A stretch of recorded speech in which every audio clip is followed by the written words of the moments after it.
Welcome, everyone, to Fantasy Foresight, the podcast. We're your hosts and co-founders of FantasyForesight.com, coming to you from the Rambo Fixture Company studios. I'm Ben. And I'm Jay. You ready to get rolling, Jay? You know it. Let's do this. All right, let's go. Welcome in, everyone. It is Wednesday, July 17th, and we have got a very exciting episode for you tonight. We have got the electrifying quarterbacks and running backs of the NFC West. How you doing tonight, Jay? Ben, I'm excited for this episode. We finally have a full crop of quarterbacks being drafted in this division, and then you have maybe one of the most interesting divisions at the running back position in football to go through. I can't wait. Steve, how are you doing? Doing fantastic, guys. As always, I appreciate you having me on. And yeah, this division is just chock full of fantasy relevant players. And like you said, we get to actually talk about all four of the quarterbacks. That hasn't happened yet. So that's awesome. You guys know I'm all about my quarterbacks. Yes, sir. We're glad to have you. It's good to be talking fantasy football with you guys tonight, and let's dive right into it. First up, we have the electrifying, supposedly the Michael Vick 2.0 of the NFL in 2019, the Arizona Cardinals quarterback Kyler Murray, according to fantasyfootballcalculator.com, in 12-team PPR redraft settings. He is going as QB9 in the middle of the 8th round at the 807 spot. He's going behind Drew Brees and Carson Wentz, and in front of Russell Wilson and Cam Newton. Now, the 2019 Foresight aggregate projection has him as QB 22.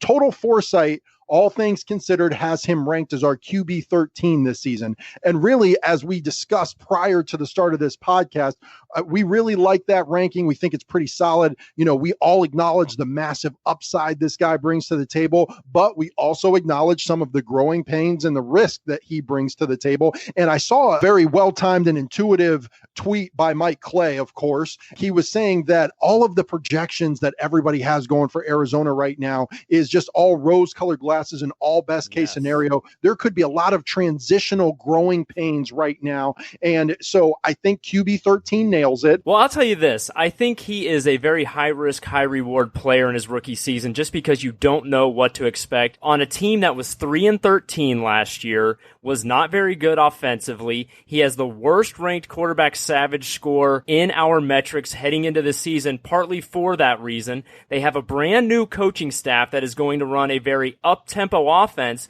which excites a lot of people because you have a lot of opportunities. But then you have the flip side, where you may not be able to keep the offense on the field that long, and it puts stress on the defense, and then that can go south very quickly for a team. So again, very high risk, very high reward on an electric player. You compared him to Mike Vick. Mike Vick, in his first full season, had a 55% completion percentage. So I know we're talking about his legs in addition to his arm, and he may be a better passer than Mike Vick. Way better passer than Mike Vick, to the tune of 69% last year in college, sir. In college, you're right. And Larry Fitzgerald's been very impressed with the tempo. His price is QB9, and I am exactly with you. I think QB 13 in our Foresight projection is exactly where I would expect him to finish. I'm pretty much right there with you guys. Like, I get the appeal of why people want to draft him, where he's being drafted. They're like, hey, I can get a Mike Vick with Baker Mayfield passing because there's that,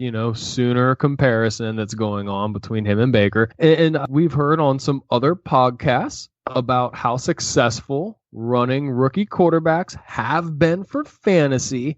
But then that just got me to thinking too, guys, a lot of those quarterbacks, they may finish as a QB1, as a running rookie quarterback, but you might not have really liked the journey that you had to go through to get to that QB1 finish. A lot of weeks where they took advantage of defenses that didn't know how to scheme and game plan or stop that running quarterback, and they were able to put up some huge rushing numbers along with some passing numbers and put up some big weeks, but there were also weeks where they struggled mightily. Like you talked about, Jay, there were going to be a lot of ups and downs, a lot more than people are probably willing to concede to at this point in time. I agree with you, and I think that QB9 is a bit too high for me right now, and it's probably going to even go up to maybe QB 8 or 7 after we see him in a couple of preseason games like you mentioned to me earlier today, Steve. But here is why I really can see the path to an elite year for Kyler Murray. It's because of his passing capability, guys. I understand that he is an electric athlete who rushed for over 1,000 yards last season, but he is a passer who threw for over 4,300 yards last season, 42 passing touchdowns, 7 interceptions, 69% completion. He was Dane Brugler's QB2 in his 2019 draft guide. Quote, he's patient behind the line of scrimmage with innate instincts to sense pressure, falling back on his athleticism only when necessary, end quote. If that kid already has the discipline to only use his legs when he needs to, he is going to be dangerous, especially year one when they don't have any film on him. I'm not going to discount that the guy could be an exceptional NFL player, but playing in the Big 12 and putting up statistics does not impress me. Having a rookie coach, I think everybody is grasping at the Pat Mahomes straw and having an... Have you heard of Baker Mayfield? He had a little bit of success on that team too. Okay, but he's not. My Baker 3.5-year-old Mayfield. son's taller than Kyler Murray, so we'll see if he can hold up. That's fine, and I get that, but he's not Baker Mayfield. It's a different situation. It's a different coaching staff. It's an unproven coaching staff on a 3-13 team where Pat Mahomes was coming into an established coaching staff, a coach that has a track record of winning, and Kyler does not have that going for him. So there's just a lot of question marks, and that's why, again, I think his current ADP is just too high for the amount of risk baked into him, as talented as he may be. Okay, I understand all that. I have one question for you. How did Deshaun Watson do his rookie season, Jay? I don't know. I don't have it at my fingertips. How's he in general been in the fantasy football realm? He's been good. Like I said. Pretty solid. Only Kyler Murray and Deshaun Watson has had greater than 4,000 passing yards and 1,000 rush yards in a single season. I mean, he's elite, and I know you said he's not Baker Mayfield. Well, guess what? I love Baker Mayfield. I'm a diehard Cleveland Browns fan, and Baker Mayfield's not Kyler Murray. Baker Mayfield can't do the things that Kyler Murray can do. So I'm saying that Kyler Murray can do enough of the things that Baker Mayfield can do that gives him the potential to be an elite QB1 in at least his first season. At least Deshaun Watson played in the ACC and not the Big 12. Okay, let's, for the sake of time, let's move on to our next quarterback. Next up, we have Russell Wilson, Seattle Seahawks quarterback, coming off a 10-6 season. Russell Wilson is going as QB 10 overall, still a QB1 level in 12-team formats, going behind Carson Wentz, your boy Kyler Murray, and in front of Cam Newton and Jared Goff. His aggregate projection so far is QB 15, while his total Foresight rank this season is QB 10, right where he's being drafted. In our Savage score metric, we have him as the 5th best rated quarterback as far as strength of schedule goes. And guys, this is an alarming stat to me, but he has never missed a start in 7 seasons. Is that true? Played all 16 games last year, finished in as QB9, was QB3 in passer rating with a minimum of 3 starts, QB3 in passing touchdowns in a year when really that passing offense isn't what we've seen it historically. Very surprising stats out of Russell Wilson. And even more so when you look at the next-gen stats. We all know Seattle Seahawks to be a hard-nosed run-first football team. But in next-gen stats, Russell Wilson was QB5 in intended average air yards, and he was QB3 in average completed air yards. So on top of them being an elite rush attempts team,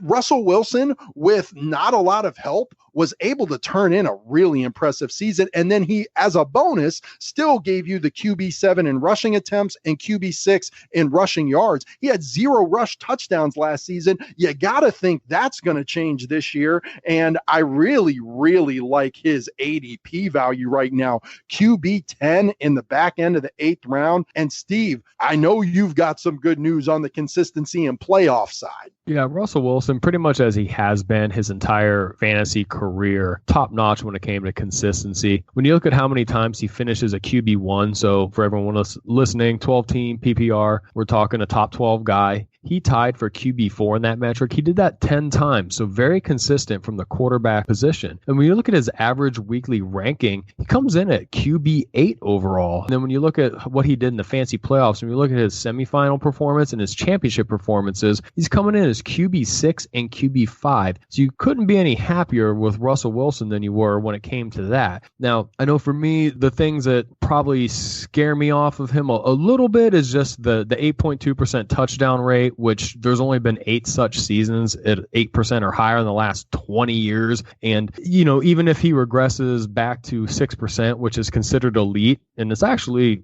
his career average, which is why he's an elite quarterback, that would have put him at 25 TDs last year and a QB 16 finish. But to what you guys just talked about, you have to think there could be some kind of a bounce back as far as his rushing production that would help put him back up to, right around that low-end QB1 type of a finish. If you remember our preview podcast from last year heading into the season, our only concern for Russell Wilson was that he was going to have zero protection and he was going to be running for his life, and the risk of injury we felt was greater than normal. But you look at, 1, he made it through all 16 games.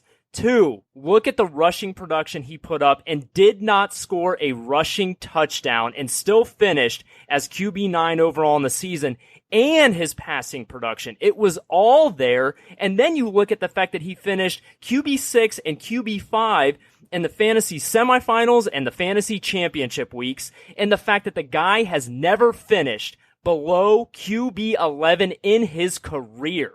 Ding, ding, ding. Never finished worse than QB11 and currently going as QB10. I don't expect him to be somebody that's going to be exceptionally hyped or highlighted in the preseason. So maybe by the time we come around to drafts, he drops down to QB11 or 12, which I think would just be stupid. That would mean his career floor is what you are paying for this season, which you can sign me up for that all day. Going with the second to last pick in the 8th round, wrap it up all day long. All right, Let's move on to Jared Goff of the LA Rams, also coming off a good season, going 13-3 with a Super Bowl appearance. He is currently being drafted as QB 12 overall, behind Russell Wilson, Cam Newton, and in front of Jameis Winston and Phillip Rivers. His aggregate projection is QB 12 for the season. He is ranked as QB 9 in our Total Foresight rankings. He has the 4th best Savage ranking for quarterbacks this season. You love seeing that. And also, you love seeing the fact that the guy played all 16 games. He finished QB 7 overall in PPR last season, QB 10 in points per game. Look, the guy was a statistical freak in that offense last year. It was a great year for Jared Goff.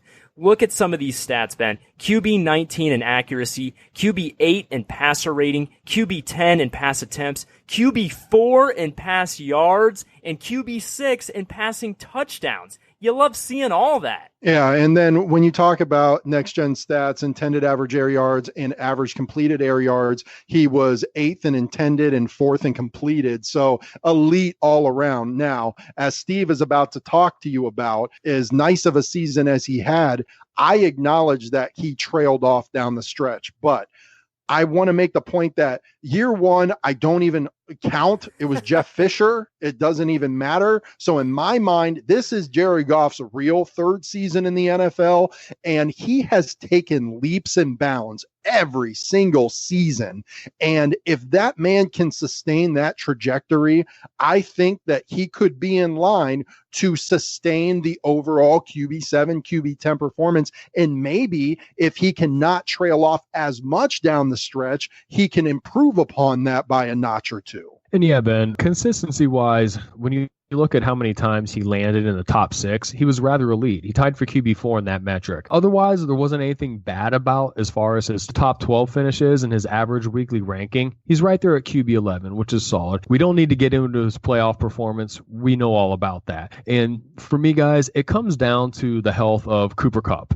When you look at the splits between having Kupp on the field with Jared Goff versus without, I'm not going to go through all the individual stats and points per game, but I'll just say this.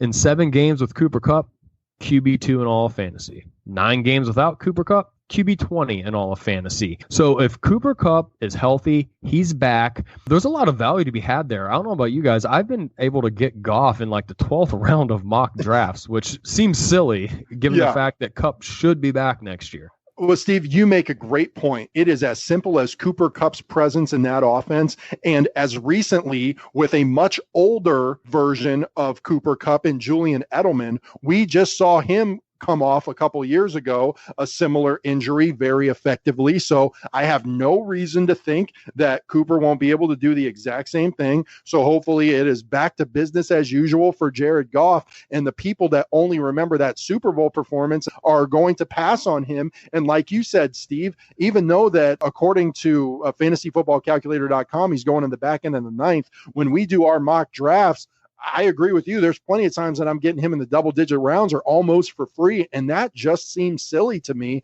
I will take him over Jameis Winston all day. I really like Phillip Rivers' stability, but I think we all agree that Jared Goff has way more upside right now, and his price tag is much better than Russell Wilson and Cam Newton, who have similar concerns, whether it be health, offense, style of their team, or what have you. So I think Jared Goff's price is awesome. I think it hopefully will stay the same, and if not, go down a little bit. And even with tailing off without Cooper Kupp, he still finished QB7 overall and QB10 in points per game, and that's with some lower performances at the end of the season. So the elite upside is there for sure. All right, let's move on to the final quarterback in this division. Going drafted at quarterback 18 is Jimmy Garoppolo. Jimmy G is back, my friends. You may have forgotten him, but he is back for the 2019 season. He is being drafted behind guys like Big Ben and Dak Prescott, in front of guys like Lamar Jackson and Kirk Cousins. Currently, his aggregate projection is QB 21, and his total Foresight rank is QB 28.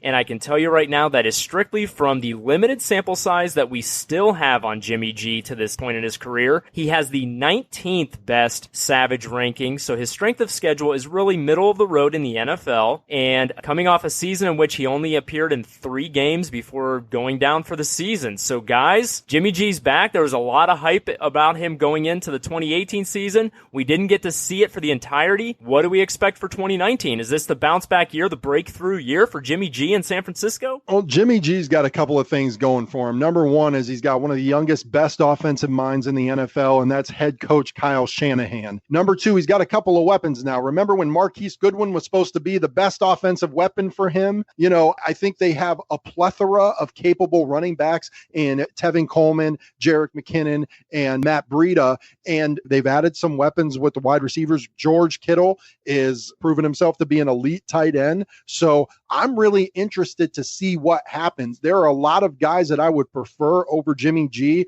even at his pretty much free price tag, but he is somebody that I will admittedly be paying very close attention to over the first couple weeks of the season. Yeah, I'm right there with you, Ben. When I look at Jimmy G, the thing that jumps out to me immediately is, hey, he has 8 career starts in San Francisco. He has 12 touchdowns to 8 interceptions. Of course, you can easily extrapolate that into a full season. 24 TDs, 16 picks, fantasy irrelevant. However, you spoke to, he has Kyle Shanahan in his corner, and they have added a lot of weapons. So we've seen the injuries now in San Francisco and New England. If he can stay healthy and he can utilize those weapons, he's a guy that we should keep our eyes on, because while I would never draft him, period, unless there's a super flex 2-quarterback league and I wanted to roll the dice in that way, he's somebody I want to keep my eye on, because you never know. He could be somebody that could potentially, take off and be somebody that would be a very streamable or worthy backup to pick up in fantasy football. You nailed it, Steve. In Superflex, Best Ball, something like that, he is a great late-round flyer who could really pay off on his very, very low price point right now.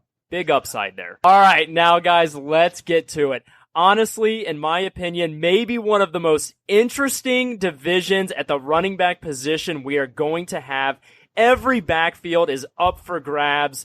Let's dive in. The only backfield that is not up for grabs in this division is the Arizona Cardinals backfield with David Johnson. He is currently going as RB5 at the 106 spot behind Christian McCaffrey, Alvin Kamara, and in front of Lev Bell and Melvin Gordon. He is the Foresight aggregate projected RB8, and he is total Foresight's RB10 overall. Just baking in some of that risk from the injury a couple of years ago and his slight down year from last year. But I am super high on this guy this season. The fact that he was able to turn in an RB9 performance and an RB11 in points per game performance last season, and that offense is downright astounding. Whatever that offense is this season, it will not be anything close to as awful as it was last year. And that is only going to spell great things for David Johnson. I know that he has a lower 27th running back savage ranking this season, but he is a guy that can do it all. He can run it. He can catch the ball. He is a big time playmaker. He can take it to the house on any play. And I do not consider him a durability concern whatsoever. That injury was a wrist, not any type of leg. It was a freak injury. He was completely fine last year. Again, played all 16 games, was running back 3 in rushing attempts with 258 attempts last season. That was really the thing that carried him last year. If he has anything close to that volume this year, he is going to finish a lot better than RB9. I completely agree. I mean, look, his next-gen stats are just fine. Really, this all comes down to David Johnson in a very anemic offense was still RB9, was still a fantasy producer. Outside of this season in which he sustained his season-ending injury, he has never finished worse than RB9, and that was last year in that putrid offense. He has got the high-flying, excited Cliff Kingsbury, as we've discussed, which is really the only risk factor is what we are going to see out of that offense. But as far as a player goes, David Johnson is elite. And before Steve gets into the consistency, we all know what great elite rushing quarterbacks do for their running backs. They open up lanes like none other. David Johnson's never had that before. Who's he had? Carson Palmer, Sam Bradford. He is going to go off this season, and that is just going to be supported even more as Steve walks you through his consistency metrics. Yeah, so as far as David Johnson's consistency metrics from last year, I mean, really his shining spot is when you look at how many weeks he finished as an RB2 or better, so in the top 24. He did finish tied for RB8 in that metric, which is good for you, David Johnson, given the fact that you played an offense that's very similar to the one I played at Dover Middle School. I digress. 10 times out of 16 weeks, he finished in the top 24. That is remarkable. Yeah, when you think of a team that averaged 14 points a game. But exactly. And like what you spoke to, hey, given the offense they're going to be in, if they are actually going to run 70 plays a game, and they are going to utilize David Johnson, probably 75% of those plays, and they plan to split him out wide, use him a lot as a wide receiver, they're going to be out of shotgun, no huddle, with a dual threat running back. RB1 overall is certainly in the cards for David Johnson next year. So you have to love even taking him 5 overall. Certainly a great value. And guys, I don't know about you, a lot of mock drafts I've been doing, when I do take DJ in that 5-6 spot, I find myself again and again with my very last pick taking Chase Edmonds just because of how much I've been hearing out of Arizona that there's going to be a carved out role, which might seem at first like, no, they won't carve out a role. Well, if they do actually run 70 plays, there probably will be a little slice of something in there for him. Sure. So he offers like a little slither of standalone if you're desperate, PPR flex capability, but obviously an insurance policy for a guy you're spending a top 5 pick on. So I just want to throw that out there because I find myself doing that again and again in mock drafts. No, it's a great strategy and definitely somebody that we covered on the preseason last preview pod season. So definitely somebody on our radar, definitely somebody that is the handcuff to David Johnson if that's the direction you go. Now, moving on to one of the most widely discussed running backs in recent memory over the past several seasons, LA Rams running back Todd Gurley. I mean, this guy is as elite as it comes, but all it has taken is a few missed games, a few early games, a few few big CJ Anderson games, and all of a sudden everybody's ready to write him off completely. I understand Malcolm Brown's still there. I understand they drafted Darrell Henderson, but let's not go too crazy. I mean, at least for the early part of the season, he's going as RB11 currently in the 205 behind James Conner and Dalvin Cook.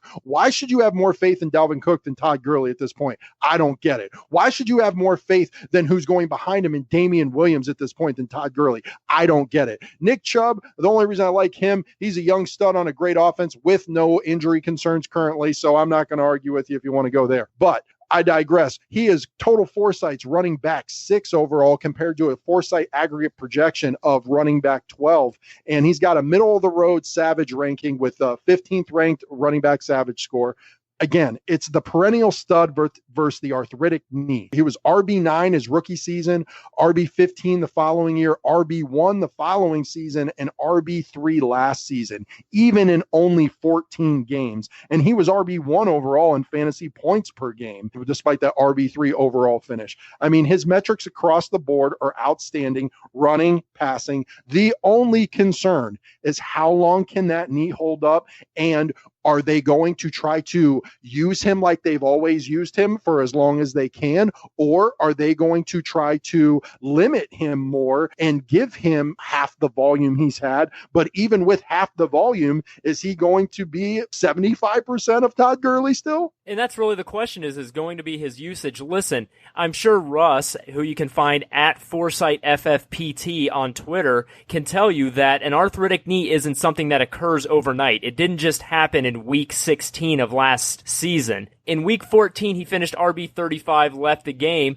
comes back the next week, finishes as RB1. To your point, Ben, the difference between him and Dalvin Cook misses time. Todd Gurley comes back and finishes RB1 after having to exit a game. So I like seeing that. Yeah, he only missed 2 games last season. He's still a pretty durable guy, like you said. 3 top 10 finishes in the last 4 seasons, and last season coming off an RB3. Again, it just comes down to his usage in that offense. You can't be RB3 without ridiculous metrics, and his consistency was no different. Yeah, his consistency was off the charts, guys.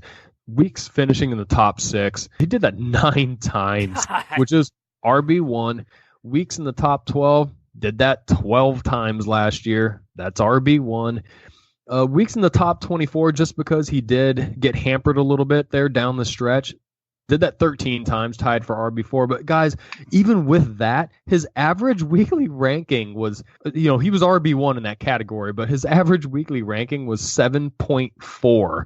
Like, that's just stupid, given how many running backs start in the NFL on a weekly basis. It blows my mind. Yeah, just so you understand at home what that means on average, he is giving you an RB7 weekly finish. That is elite. That is the best in fantasy football. That is crazy, like Steve said. And we're just writing this guy off heading into the next season. A guy who finished RB3 last season is now going all the way back at RB11 in the second round in a position where you're taking guys with more significant and recent injury histories. The only thing that gives me concern about Todd with that knee, he just eclipsed 1,000 career carries last season. Something I don't hear a lot of people talk about, guys, the arthritis and the whole knee stuff, it did flare up after a pretty significant workload later in a football season too. So I don't know. That's just something, I think there's a little merit there as far as him getting the whole off season of being rested, and that, maybe you can feel a little safer than some people, because some people are scared to death and won't even touch him.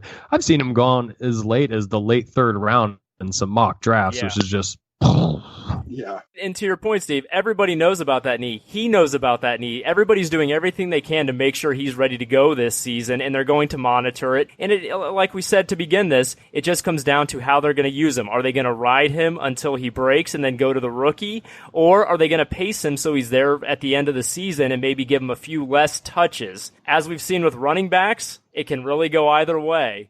I would really expect the latter in that offense. They've got Super Bowl aspirations. They made it there last season. Obviously, it didn't go well. And a big part of that is because they couldn't count on their guy like they normally could. And the difference is with Todd Gurley, they paid him. A lot of the other running backs who we've seen holding out are not getting paid, but they're getting ridden hard prior to that big payday. Todd Gurley's a guy who has gotten paid, so why wouldn't you be a little bit more careful with your asset and make sure he's there for you at the end of the season?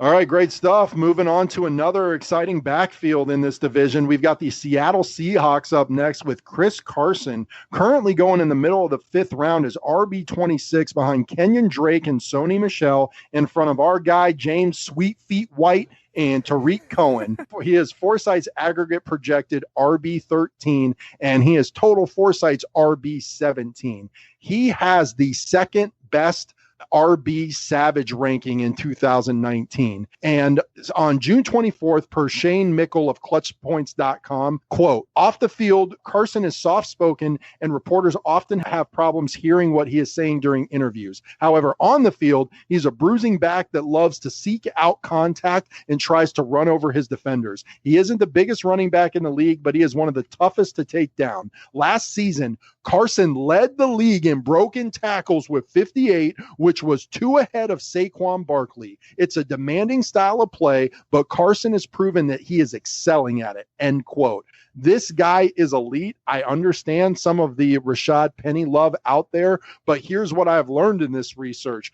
Any Rashad Penny emergence does not negate the relevancy and the upside of Chris Carson. We'll get to that when we talk about Rashad Penny, but Chris Carson in 14 games was RB15 overall. He was RB16 in points per game, and he was over 1,000 yards rushing, 1,151 yards. That was good for RB5. Minimum 150 attempts. He was RB11 with 4.7 yards per carry, and he was tied for RB7 with 9 rushing touchdowns. When you take a look at his next-gen stats, his efficiency rank had him as RB19. Now, when we take a look at his consistency rankings, that's where he jumps off the page. And keep in mind before Steve gets going that this is all compared to a current ADP price tag of RB26, ladies and gentlemen. Exactly. So when you look at Chris Carson last year as far as how he did in his consistency metrics, when it comes to top 6 performances at the running back position, he tied for RB12 at that metric. When it comes to finishing as top 12 at the running back position, tied for RB12 in that metric as well. And then when you look at him as far as how many times he finished as a top 24 running back, so an RB2 or better, he did that 9 times, which put him tied for RB11 in that metric. And guys, when it comes to the fantasy playoffs, he cashed in big time. I mean, this is a guy that was a league winner for a lot of teams because he wasn't a guy that was drafted. And he finished as RB18 in the first round, semifinals RB6, championship round RB5. And Ben, the quote that you had was awesome. I love Chris Carson. You watch some of the highlights. He runs like a beast, a man on fire, a guy that he is trying to earn his money, his next meal ticket. I love it. And at the price tag he's going at, there's certainly some value to be had there. And of course, the only red flag and the reason it's baked into where you can get him where you can in drafts is when you run that physical and that nasty, you have that injury risk. And it's been something that's, been with him apparently all the way back to high school. Even with that, he played 14 games. He was the 15th most consistent running back in football on a week-to-week basis last season. And if I can get 14 games of Chris Carson at RB26, I think I'm going to be okay with that. Okay, let me summarize Chris Carson for you. Yes, he missed 2 games. He played 14 games, but he was there in the 3 most important games of the season at the end of the year, weeks 14, 15, and 16. He gave you 2 elite top 6 performances in the 2 most important weeks of the season. When you look at his weekly performances, he ranked in the top 12 running backs in top 6 performances, top 12 performances, and top 24 performances. Number of occurrences, 9 times out of 14 weeks, he finished in the top 24. He is being drafted as RB26. His aggregate projection is RB13. We have him as RB17. This is tremendous value, period. Yes, it is. All right, moving on to yet another exciting backfield in this division. We have got the San Francisco 49ers brand new toy at the running back position, Mr. Tevin Coleman over from the Atlanta Falcons. Maybe this one will work out for him. Maybe. He's currently going as RB29 at the top of the 6th round behind our guy James White and Tariq Cohen and in front of Lamar Miller and Darrell Henderson. He is the Foresight aggregate projected RB31, and our total Foresight rank is right in line with that at RB31 as well. He's got a middle of the road 14th ranked Savage rating at the position. And I will say this, in his career, he has been there. Other than his rookie season, he's been over the last 3 years, RB19, RB22, RB18. He's going as RB29, and this man is now being reunited with Kyle Shanahan. And on July 5th, 2019, per Pat Holloway of NinersNation.com, he referenced an anonymous NFL insider speculating that Shanahan wants to have a Freeman Coleman RB dynamic in San Francisco as he did in Atlanta, which makes a lot of sense. And he thinks that McKinnon is the second of that pairing. So the only problem with this backfield is there are a lot of bodies in it, but I do expect, all things considered, for two key role players to emerge. And just based on the fact that they went out and acquired him, based on the fact that Kyle Shanahan has a history with him, everybody was ready to draft Jerick McKinnon in his limited sample size in the second round last season. Tevin Coleman is a perfect example of when we say you need to take emotion out of fantasy football, because I see a guy who the Atlanta Falcons drafted to be the guy in their offense, and he went down with the season-ending injury during his rookie campaign and opened the door for Devonta Freeman to really become the fantasy star 4 years ago. And ever since then, he failed to take back the number one ball carrier duties for the Falcons, so now he switched teams. All that being said, he did play all 16 games last year, show that he was durable, and show that he can be a rock-solid RB2, and really he's being drafted as a back-end RB3. So I do see that there's some upside and some value in Tevin Coleman, despite this being a little bit of a crowded backfield. I really liked his efficiency last season. Minimum 150 attempts. He was RB10 with 4.8 yards per carry. And what surprised me is he was RB16 in Next Gen Stats metric, measuring percentage of time that running backs faced an 8+ defensive box. So that shows me a little bit more respect than I would have thought that teams show him as far as defensive schemes go. And then he was relevant in the passing game, 44 targets, 32 receptions, 276 yards, and 5 receiving touchdowns, tied for RB4. And again, in Kyle Shanahan's offense, in a dink and dunk type of role, I think that he could really return some value at his current ADP price tag. I don't know. I'm not as high on Tevin Coleman, and a lot of that reason is I know he's being reunited with Kyle Shanahan, but I think what helped carry him to that RB18 finish is he did have 5 receiving touchdowns on a team that threw a ton of receiving touchdowns, and Jimmy G doesn't throw receiving touchdowns, at least not yet in that offense. So if he gets the opportunity, I don't know if he'll even get a single receiving touchdown. Wow. And then also last year in week 15, Tevin Coleman went off for 145 yards and a 65-yard score, which might not seem like a ton, but when you look at his overall lackluster stats, if you take that away from his 2018 season, he was pretty terrible. He lost a lot of goal line work to Ito Smith because he couldn't get it done on the goal line. And I think there's a lot to be said for that. And of course, it's just like you said, there's a lot of bodies and who knows who's going to actually get what workload. Well, to your point, Steve, I mean, the guys going around him in the draft, James White, Tariq Cohen, are guys that we love. Darrell Henderson is a young guy with a lot of elite upside. Lamar Miller is the old stable back, but I like Tevin Coleman's, at least in a PPR setting, upside a little bit more than Lamar Miller. But, you know, the group he's going around certainly has a little bit more attractiveness to me as well. But where Tevin's going in drafts, I think, is completely appropriately priced, at least for what value I see. Yeah, well, I agree with you, Jay, that there's guys around him that I would certainly prefer more. I just think that Kyle Shanahan knows the good, the bad, and the ugly of Tevin Coleman, and he wanted him a second time around. I have a lot of respect. That's fair. I have a lot of respect for Kyle Shanahan. And so if he wants him a second time around, that gets my attention. All right, let's get into one of the big name rookies heading into the 2019 season with the question marks around Todd Gurley, and that is Darrell Henderson. He is currently being drafted as RB31 behind Tevin Coleman, who we just mentioned, and Lamar Miller, in front of Darius Geis and Rashad Penny. His aggregate projection is currently RB36. We have him ranked as RB32 in our total Foresight ranking. And guys, What do you think about the highly touted rookie in LA who could be the heir apparent to Todd Gurley? I mean, he's RB6 in Dane Brugler's draft guide. One of the comments Dane makes is that he is going to, quote, face a significant jump in difficulty level going from the AAC defenses to the NFL, but his big play threat leading the FBS in plays in 40-plus yards and 50-plus yards in 2018, and his 8.23 yards per carry in his career is number one in FBS history, minimum 415 carries. He's a reliable finisher when targeted and nifty after the catch, end quote. He put up a ton of numbers and not a big time, in the AAC. We're not talking about the SEC. We're not talking about the Big Ten. We're not talking about the Big 12. We're not talking about, elite college football here. So in my mind, at best case scenario for him, he is flex worthy from time to time because they spell Todd Gurley more. But I will say this.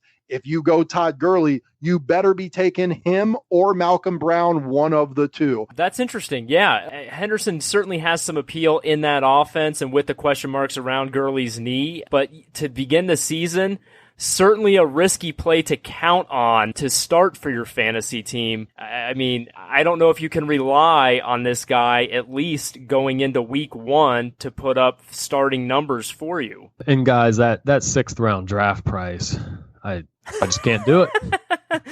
Just can't do it. You can't see it, but Steve's face was just like, nope, nasty. Guys, some people don't want to handcuff a running back using a 14th round pick, but yet people want to cuff a running back using a 6th. Yep. That's exactly what I was just going to say to you, Steve. How did I just classify him? Best case scenario, a flex guy, but most accurately a handcuff. That is not equivalent to a 6th round price. So to your point, if you're going to go Todd Gurley, you better go one of those two running backs. So you might as well go with that handcuff late for free Malcolm Brown.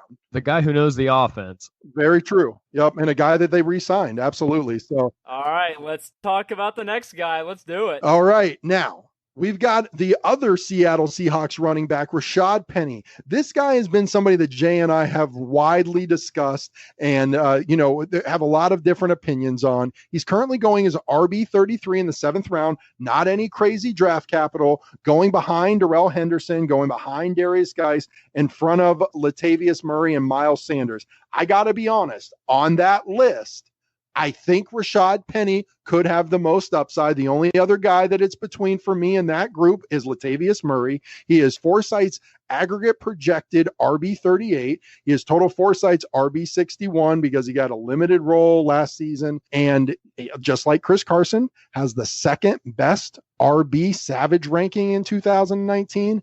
And per Seahawks team reporter John Boyle on whether Rashad Penny could command more carries than Chris Carson, quote, "Is it possible? Sure it is. But Chris Carson will be tough to unseat from the starting spot. Perhaps from a game-to-game basis, the split will vary," end quote. Here's what I'll say about Penny. People need to remember that Mike Davis played a key role in this offense in 2018. He is gone. He vacated 112 rushes and 42 targets. You add that to Penny's 2018 stats, and you're looking at 197 attempts and 54 targets. For a guy who averaged 4.9 yards per carry and 6.25 yards per target, you're potentially looking at approximately 1,300 plus total yards. And that does not take away from any of the volume of Chris Carson whatsoever when I take you through that potential pathway to fantasy relevancy in 2019 for Rashad Penny. The Seattle Seahawks, at the end of it all, may offer the best 2 fantasy running backs of any team in the NFL in 2019. Wow, that is a bold statement. Rashad Penny coming off an RB67 finish. That would be quite a jump in fantasy finish for him. I mean, 85 attempts and 12 targets. It wasn't for no reason, I know, but a very, very different role. Another situation where you have to take emotion out of it. If I'm not going to knock Chris Carson for missing 2 games, I can't knock Rashad Penny for missing 2 games. He did play in 14 games. I don't want to admit it, but Rashad Penny may be a good value, but the guys he's going around, certainly I would take him in front of Darius Geis. Darrell Henderson is a little bit intriguing, but we just talked about his price point and how expensive that is. Really, the only guy I would debate is Miles Sanders. for me.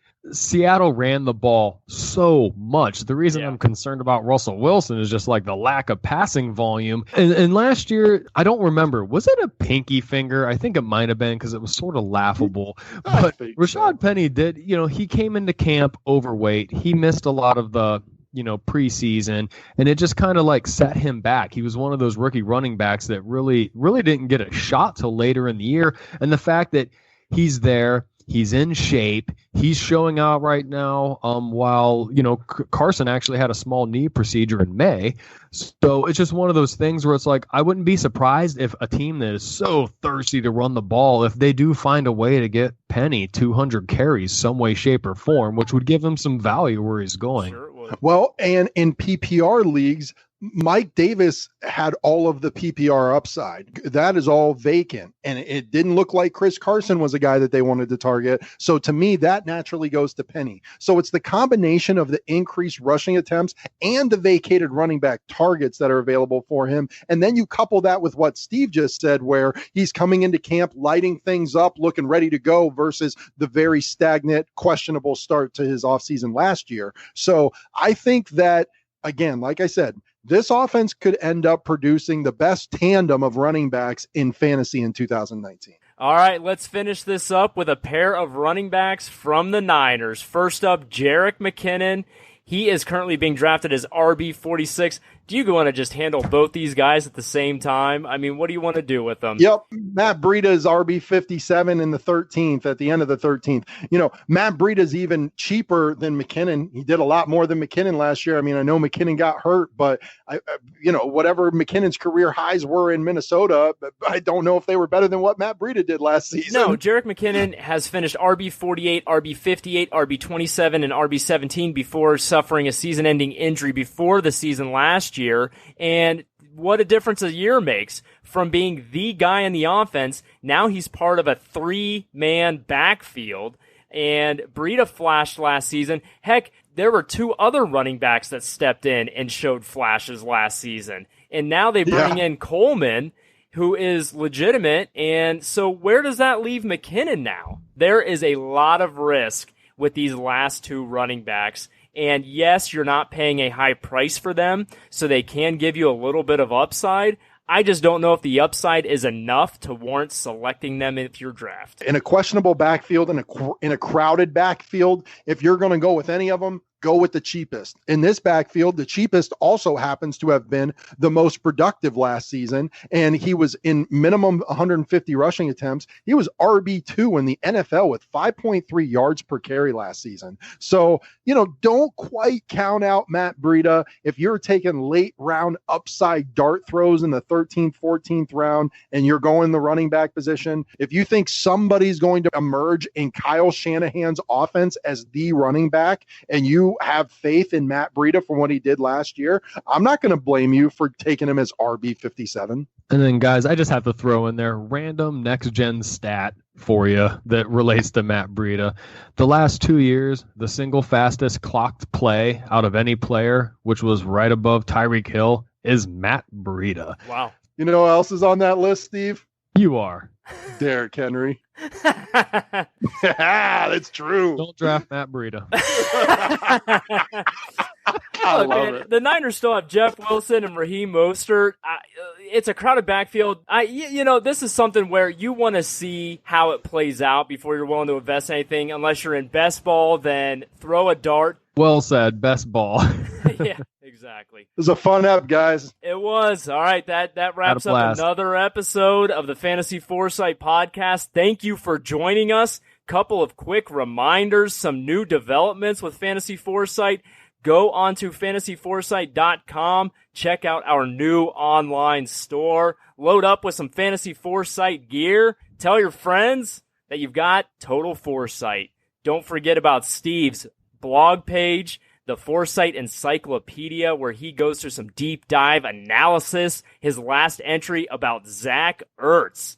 Great research. Be sure to not miss that one. Absolutely. And then lastly, don't forget, August 18th in Canton, Ohio, the Fantasy Foresight team will be at the Midwest Fantasy Football Expo. Come see us. from noon to 6. You will not be disappointed. And lastly, you can't forget about the Fantasy Foresight Challenge. Go to our GoFundMe page and donate a minimum of $10 directly to the Special Olympics to be considered for entry in the 2019 Fantasy Foresight Challenge, where you will take on 6 members of Team Foresight plus 6 qualifying applicants. And we've already got 1 spot filled. We've got 5 spots left, and we're giving 1 spot away in August at the Midwest Fantasy Expo. So be sure to come check us out and give yourself a great chance to win, because if you are able to take home the title in 2019 in the Fantasy Foresight Challenge, we will give you $1,000 cash. We do not think you can come into our house and take us down, but if you can, we'll put our money where our mouth is. All right, next up, we will be discussing the exciting wide receivers and tight ends of the NFC West. Can't wait. And that wraps up this episode of Fantasy Foresight, the podcast. We thank you for joining us. Be sure to visit us, as always, at fantasyforesight.com.